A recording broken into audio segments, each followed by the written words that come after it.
స్వర Bharat news channel ఆవిష్కరించిన కేంద్ర మంత్రి భూపతిరాజు శ్రీనివాస్ వర్మ, ప్రభుత్వ whip MLA Bolisetti Srinivas. Tadepalligudem chamber of commerce association హాల్లో స్వర భారత్ న్యూస్ ఛానల్ ని ఆవిష్కరించిన కేంద్ర మంత్రి వర్యులు భూపతిరాజు శ్రీనివాస్ వర్మ మరియు ప్రభుత్వ విప్ తాడేపల్లిగూడెం శాసనసభ్యులు బొలిశెట్టి శ్రీనివాస్ కరపత్రాన్ని, లోగోని ప్రారంభించారు.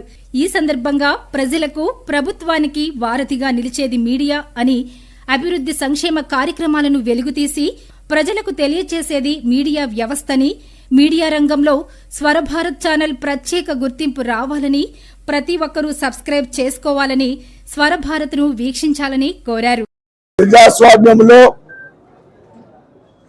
మీడియా యొక్క బాధ్యత చాలా కీలకమైనటువంటిది.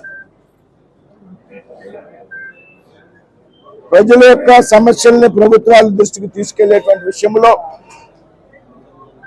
లేకపోతే సమాజంలో జరిగేటువంటి అకృత్యాల సంఘటనల్ని ప్రభుత్వాల దృష్టికి తీసుకెళ్లేటువంటి విషయంలో మీడియా చాలా కీలకమైనటువంటి పాత్ర పోషిస్తుంది అనేటువంటి విషయంలో ఏమాత్రం కూడా అనుమానం లేదు.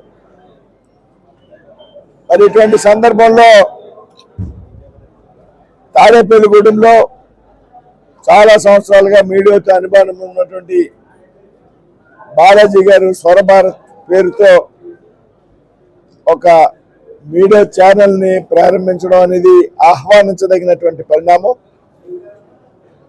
మరి ఇవాళ మీతో ప్రారంభించబడుతున్నటువంటి ఈ ఛానల్ ఏదైతే ఉందో, రాబోయేటువంటి విషయంలో సక్రమైనటువంటి ఒక విధానంలో పనిచేయాలి, ప్రజల కోసం పనిచేయాలి, ప్రజల యొక్క సమస్యల్ని ఎత్తి చూపేటువంటి విషయంలో బాధ్యతాయుతంగా ఉండాలి. ఈ ప్రాంతంలో ఒక కీలకమైనటువంటి ప్రాధాన్యత కలిగినటువంటి ఛానల్ గా రాబోయేటువంటి రోజుల్లో ఎదగాలని ఆకాంక్షిస్తున్నారు.